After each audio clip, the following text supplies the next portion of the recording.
ಸರ್ವಾಧಿಕಾರಿಯಾಗಿರುವಂತಹ ವಿದ್ಯುತ್ಯು ಅವರನ್ನು ಮದುವೆಯಾಗಿ ಸಂತೋಷದಿಂದ ಕಾಲವನ್ನು ಕಳಿಸ್ತಾ ಇದ್ದವಳು. ಏನು ದುರಾದೃಷ್ಟವೋ ದೃಷ್ಟಿಯೋ ಎಂಬ ಹಾಗೆ ನನ್ನವರು ಈ ಕಾಲಕ್ಕೆ ನನ್ನನ್ನು ಬಿಟ್ಟು ವೇಗವಾಗಿ ವಿಹರಿಸ್ತಾ ಇದ್ದೇನೆ. ನಮ್ಮ ರಕ್ಷಣೆಗೆ ಬೇಕಾಗಿ ಇರುವವಳು ನೀವು. ನಿನ್ನೆಯ ದಿನದಂದು ನನ್ನ ಮಗನಾಗಿರುವಂತಹ ಶಂಭುಕ ತಪಸ್ಸಿಗಾಗಿ ಹೋಗಿದ್ದಾರೆ. ವಿಚಾರ ಯಾರೋ ಅವರನ್ನು ಕೊಂದಿದ್ದಾರಂತೆ. ಅಷ್ಟವರನ್ನು ಸುಮ್ಮನೆ ಬಿಡುವ ಹಾಗೆಲ್ಲ ಮೂಗಿಗೆ ಬಡಿತಾ ಇರುವುದಾದರೆ ಮಾನವನ ಪರಿಮಳ ಬೇಟೆಯನ್ನಾಡಬೇಕು. ಏನು ನಿಮ್ಮ ಅಭಿಪ್ರಾಯ?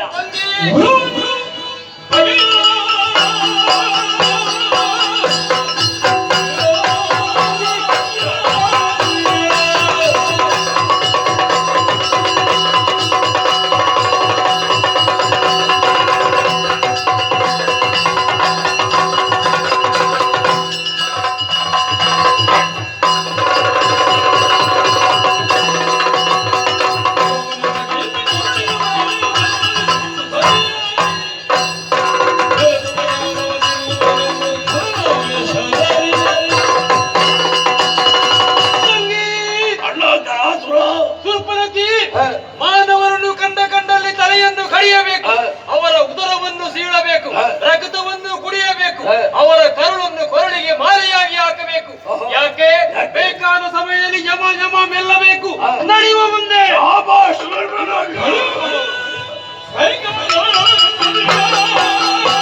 ಅವರ ಕೈಕಾಲನ್ನು ತುಂಡರಿಸಿ ಮಾತ್ರವಲ್ಲ, ಮಾಂಸವನ್ನೆಲ್ಲ ಬೇರೆಯನ್ನಾಗಿಸಿ ಕೆಂಡವನ್ನು ಸಿದ್ಧಪಡಿಸಬೇಕು. ಯಾಕೆ? ಮಾಂಸವನ್ನೆಲ್ಲ ಚೆನ್ನಾಗಿ ಸುಟ್ಟು ಅದನ್ನು ತಿನ್ನಬೇಕು.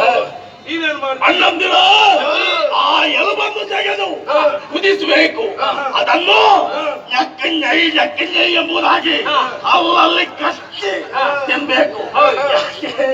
ಅದರ ಒಳಗೆ ಒಂದು ಪದಾರ್ಥವಿದೆ, ಬಹಳಷ್ಟು ರುಚಿ. ಹೇಳುವಾಗ ನಾಲಿಗೆಯಲ್ಲಿ ನೀರು ಬರ್ತಾ ಇದೆ. ಅಷ್ಟು ಮಾತ್ರವಲ್ಲ, ಕಣ್ಣನ್ನು ಕೆತ್ತಿ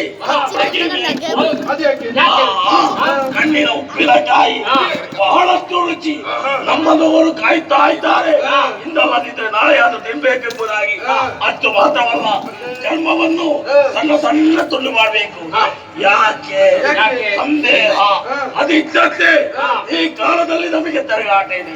ಮಳೆಗಾಲದಲ್ಲಿ ತಿರುಗಾಟ ಇದೆಯಾ? ಆ ಕಾಲಕ್ಕೆ ಸಣ್ಣ ತುಂಡು ಮಾಡಬೇಕು. ಉಪ್ಪು, ಹುಳಿ, ಖಾರ ಎಲ್ಲವನ್ನು ಒಟ್ಟು ಮಿಶ್ರ ಮಾಡಿ ಕುದಿಯುತ್ತಾ ಇರುವಂತಹ ಎಣ್ಣೆಗೆ ಸಣ್ಣ ತುಂಡು ಹಾಕ್ಬೇಕು. ಅದು ತಿನ್ನುವ ಬಗೆ ಹೇಗೆ? ಮಂದ ಬೆಳಕಿನಲ್ಲಿ ಕುಳಿತು ತಿನ್ಬೇಕು. ಬಹಳ ರುಚಿ. ಹೀಗೆ ಮಾತಾಡ್ತಾ ಇರುವುದಲ್ಲ, ಬೇಟೆಯನ್ನು ಆಡ್ಬೇಕು. ದಿಕ್ಕು ಬದಲಾವಣೆ ಮಾಡಿ ಬೇಟೆಯನ್ನು ಆಡಬೇಕು.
ಸ್ಥಿತಿಯಲ್ಲಿ ಈ ಪಂಚವಟಿಯಲ್ಲಿ ಬೀಡು ಬಿಡಬೇಕಾದ ಸ್ಥಿತಿ ನಿರ್ಮಾಣವಾಯಿತು. ತಿಳಿದವರನ್ನು ಮಾತನಾಡಿದರು. ಏನು ಬದುಕು ಜಟಕಾ ಬಂಡಿ, ವಿಧಿ ಅದಕ್ಕೆ ನೇತಾರ, ಜೀವರಾದ ನಾವೆಲ್ಲ ಕುದುರೆಗಳು ಇದ್ದ ಹಾಗೆ, ಮದುವೆಗೂ ಮಸಣಕ್ಕೂ ಓಡಿಸುವ ಅವನಲ್ಲದೆ ನಾವಲ್ಲವಲ್ಲ. ಆದ್ದರಿಂದ ಈ ಮಾತು ಯಾಕೆ ಬಲ್ಲೆಯ? ಅಯೋಧ್ಯೆಯಲ್ಲಿ ರಾಮ ಪಟ್ಟಾಭಿಷೇಕವಾಗುತ್ತದೆ ಎಂದು ಸಂಭ್ರಮಿಸುತ್ತಾ ಇದ್ದರು ಸಕಲರೂ ಕೂಡ. ಆದರೆ ವಿಧಿಚಿತ್ತ ಬೇರೆಯಾಗಿ ಹೋಯಿತು. ಕೈಕೇಯಿ ಮಂಥರೆಯರ ಚಿಂತನ ಮಂಥನದ ಫಲ ರಾಮ ವನಗಮನ ಮಾಡಬೇಕಾದ ಸ್ಥಿತಿ ನಿರ್ಮಾಣವಾಯಿತು. ಪಿತೃವಾಕ್ಯ ಪರಿಪಾಲನೆ ಎನ್ನುವುದು ಮಗನಾಗಿ ಆದ್ಯ ಕರ್ತವ್ಯ ಎನ್ನುವ ನೆಲೆಯಿಂದ ಅಪ್ಪಯ್ಯನಿಗೆ ಕೊಡಮಟ್ಟು ನಾ ಅಯೋಧ್ಯೆಯಿಂದ ಹೊರಟ ವೇಳೆ ನನ್ನನ್ನನುಸರಿಸಿ ಸತಿಯಾದ ನೀನು ಸಹೋದರನಾದ ಲಕ್ಷ್ಮಣನು ನೇರ ಹೊರಟು ಬಂದಿರಿ. ನಾವು ಹೊರಟು ಬರುವಾಗ ಅಯೋಧ್ಯೆಯ ಸಮಸ್ತ ಪ್ರಜೆಗಳು ನಮ್ಮ ಬೆನ್ನ ಹಿಂದೆಯೇ ಬಂದರು. ಬಂದು ಮುಟ್ಟಿದ್ದು ನಾವು ಗಂಗಾ ತಟ ಗುಹನಿಂದ ಉಪಕೃತರಾದೆವು. ನಡುರಾತ್ರಿಯಲ್ಲಿ ಎದ್ದು ದಾಟಿಸೋ ಗಂಗೆಯ ಗುಹನೆ ಹೇಳಬೇಕಾಗಿ ಬಂತು. ಪ್ರಜೆಗಳು ನಿದ್ರೆಯಲ್ಲಿದ್ದಾಗ ವಂಚಿಸಿ ಬರಬೇಕಾದ ಸ್ಥಿತಿ. ಅರಸೊತ್ತಿಗೆ ಪ್ರಜೆಗಳು ಎಷ್ಟು ಒಪ್ಪುತ್ತಾರೆ ಎನ್ನುವುದಕ್ಕೆ ಪಟ್ಟವೇರುವ ಮುಂಚೆಯೇ ರಾಮ ತನ್ನ ಪುಣ್ಯನಡತೆಯಿಂದಲೇ ಸ್ಥಾಪಿಸಿದ್ದಾನೆ ಎನ್ನುವುದಾಗಿ ಋಷಿವರೇಣ್ಯರೆಲ್ಲ ಕುವಾಜರಿಂದ ಆತಿಥ್ಯ. ಅವರ ಸೂಚನೆಯಂತೆ ಚಿತ್ರಕೂಟದಲ್ಲಿ ತಂಗಿದೆವು. ಆ ವೇಳೆಗೆ ತಮ್ಮನಾದ ಭರತ ಬಂದ. ಅಪ್ಪಯ್ಯ ಅಳಿದ ವರ್ತಮಾನ ತಿಳಿಸಿದ. ಅಳಿದ ಅಪ್ಪಯ್ಯನಿಗೆ ಪಿತೃ ತರ್ಪಣಾದಿ ಪ್ರಕ್ರಿಯೆಗಳನ್ನು ಪೂರೈಸಿ ಭರತನ ಕೈಯಲ್ಲಿ ಪಾದುಕೆಯನ್ನು ಕೊಟ್ಟು ಕಳುಹಿಸಿದೆವು ಅಯೋಧ್ಯೆಗೆ. ಅಲ್ಲಿಂದ ಮುಂದುವರಿದು ಬಂದಾಗ ಶರಭಂಗರು, ಸುತೀಕ್ಷ್ಣರು, ಮಾತ್ರವಲ್ಲ ಅತ್ರಿಗಳು, ಅಗಸ್ತ್ಯರಂತ ಋಷಿವರೇಣ್ಯರ ಆಶ್ರಮವನ್ನು ಸೇರಿದೆವು. ಅವರ ಶುಭ ಸೇಸೆಗೆ ಶಿರವಿಕ್ಕಿಕೊಂಡೆವು. ಅಗಸ್ತ್ಯ ಮಹರ್ಷಿಗಳು ಕೊಟ್ಟರು ಓ ದಂಡ, ಓ ದಂಡ ಅಂತ ಪ್ರಶ್ನಿಸಿದೆ. ಆವಾಗ ಅವರಾಡಿದ್ದು ಧರ್ಮದಂಡೋಸ್ಮಿ, ಧರ್ಮದ ರಕ್ಷಣೆಗೆ ಬೇಕಾಗಿ ಈ ದಂಡ ಎಂಬ ಹಾಗೆ. ಅಲ್ಲಿಂದ ಮುಂದುವರಿದು ಅವರ ಸೂಚನೆಯಂತೆ ಬಂದು ನಾವು ತಗ್ಗಿದ್ದು ಪಂಚವಟ್ಯದ ಕಾನನ. ತಮ್ಮನಿಗೆ ಸೂಚನೆ ಇದ್ದೆ ಒಂದು ಪರ್ಣಕುಟೀರ ರಚಿಸು. ಅವ 2 ಪರ್ಣಕುಟೀರ ರಚಿಸಿದ. ಒಂದು ನಿನಗೂ ನನಗೂ, ಮತ್ತೊಂದು ಆತನಿಗೆ ತಂಗುವುದಕ್ಕೂ. ಹತ್ತಿರದಲ್ಲಿ ಹರಿಯುತ್ತಾ ಇದ್ದಾಳೆ ಗೋದಾವರಿ ನದಿ. ನಮ್ಮ ನಿತ್ಯಾನುಷ್ಠಾನಕ್ಕೆ ಪೂರಕವಾದ ಪರಿಸರವಿದು ಎನ್ನುವ ಹಾಗೆ ನಾವು ಸಂಭ್ರಮಿಸಿ ಕುಟೀರ ಪ್ರವೇಶ ಮಾಡಿದರೆ ಅದೇ ಹೊತ್ತಿಗೆ ಬಂದರು ಧಾರ್ಮಿಕರಾದ ಋಷಿಗಳು. ದುಷ್ಟರಿಂದ ಅವರಗಾಗುತ್ತಾ ಇದ್ದಂತಹ ಅನ್ಯಾಯದ ಬಗ್ಗೆ ತೋಡಿಕೊಂಡರು. ಯಜ್ಞ ಕಂಟಕರು, ಯಜ್ಞ ಭಂಜಕರು ಆದಂತಹ ಅವರನ್ನು ದಮನಗೊಳಿಸಿ ಯಾಯಾವತ್ತವನ್ನು ಶಾಂತಗೊಳಿಸಬೇಕು ಅಂತ ಕೇಳಿಕೊಂಡರು. ಆವಾಗ ಸೂರ್ಯವಂಶೀಯನಾಗಿ ಅಭಯವಚನವಿದ್ದಿದ್ದೇನೆ, ಕಿರಿದು ದಿನದೊಳಗಾಗಿ ಕಳವಾರವನ್ನು ತೊರೆದುಕೊಳ್ತೇನೆ ಎಂಬ ಹಾಗೆ ನನ್ನ ವಾಗ್ದಾನದಿಂದ ತೃಪ್ತರಾಗಿರುವಂತಹ ಅವರು ನಿರ್ಗಮಿಸಿದವರಿದ್ದಾರೆ. ಇತ್ತ ಕಡೆಯಿಂದ ಇನ್ನ ಮುಖ ನೋಡಿದೆ ಅಂತಾದ್ರೆ ಭಾವ ವ್ಯತ್ಯಾಸ. ಹೌದು, ಯಾವುದೋ ಕುತೂಹಲ, ಏನೇ ಜಾತಿ. ಸ್ವಾಮಿ ಶ್ರೀರಮಣ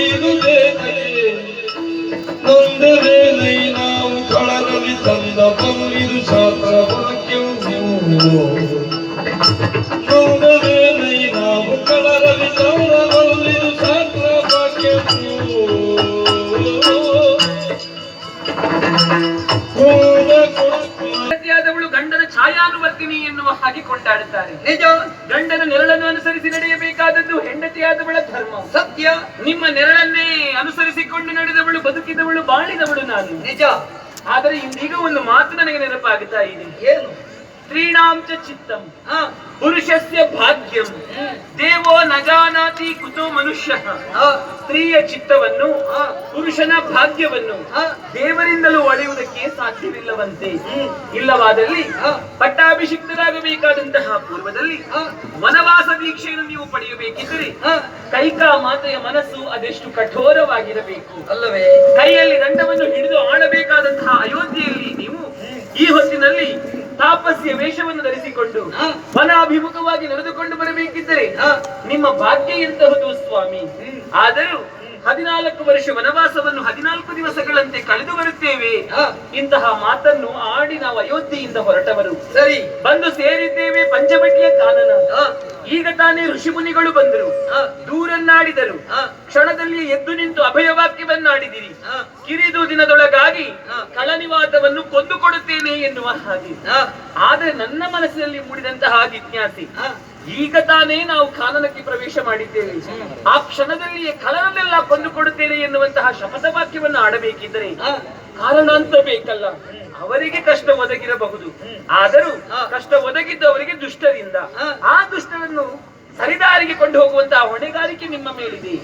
ಹುಟ್ಟುವಾಗಲೇ ಯಾರು ದುಷ್ಟರಾಗಿ ಹುಟ್ಟುವುದಕ್ಕೆ ಸಾಧ್ಯವಿಲ್ಲ. ಕೆಲವೊಮ್ಮೆ ಸಜ್ಜನರ ಸಹವಾಸವನ್ನು ಮಾಡಿದರೆ ಅವರೂ ಸಜ್ಜನರಾಗುವುದಕ್ಕೆ ಸಾಧ್ಯ ಉಂಟು.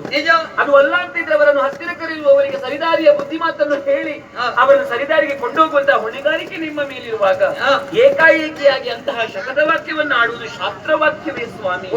ನನ್ನ ಜಿಜ್ಞಾಸೆಗೆ ಒಂದು ಉತ್ತರವನ್ನು ಕೊಡಬಹುದೇ? ನಾ ಬಂದು ಜಾತ್ಯ ಬಲ್ಲೆ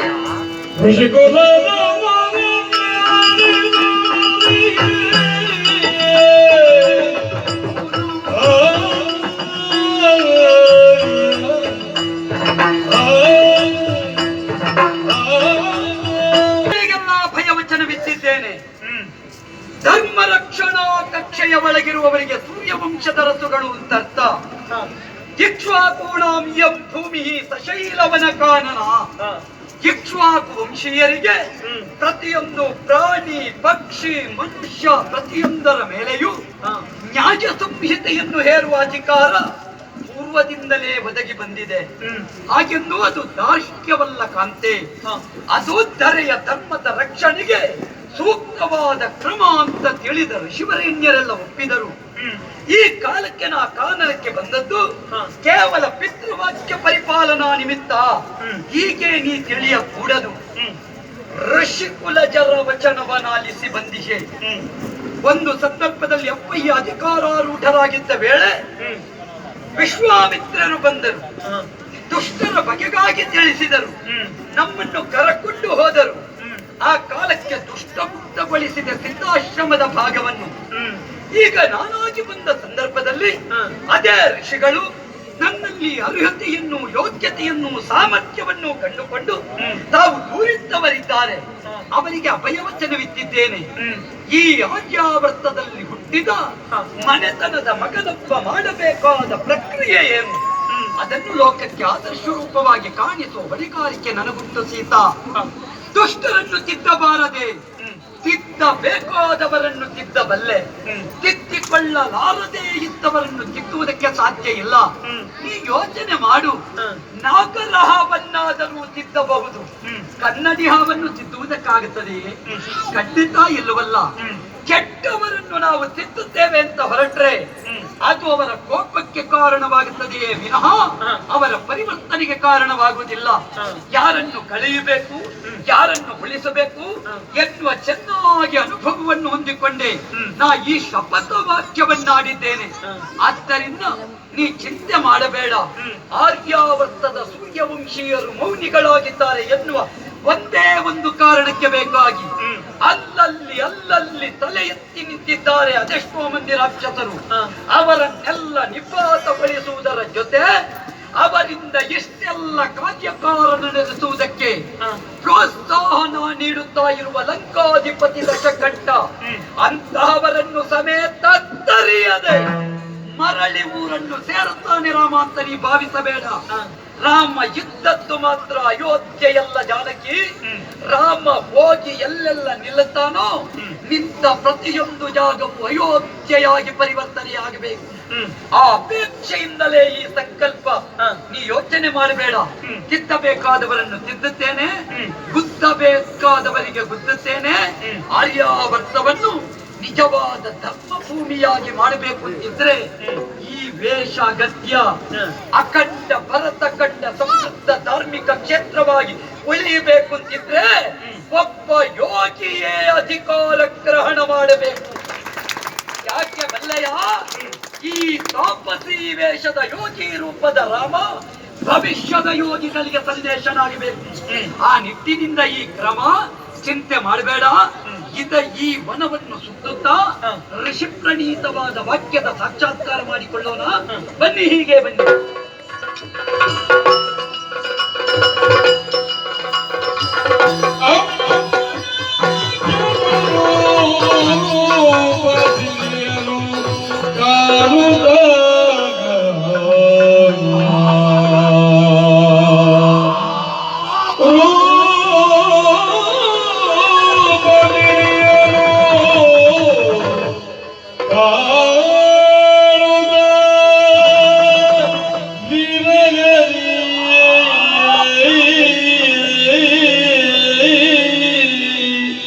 Viva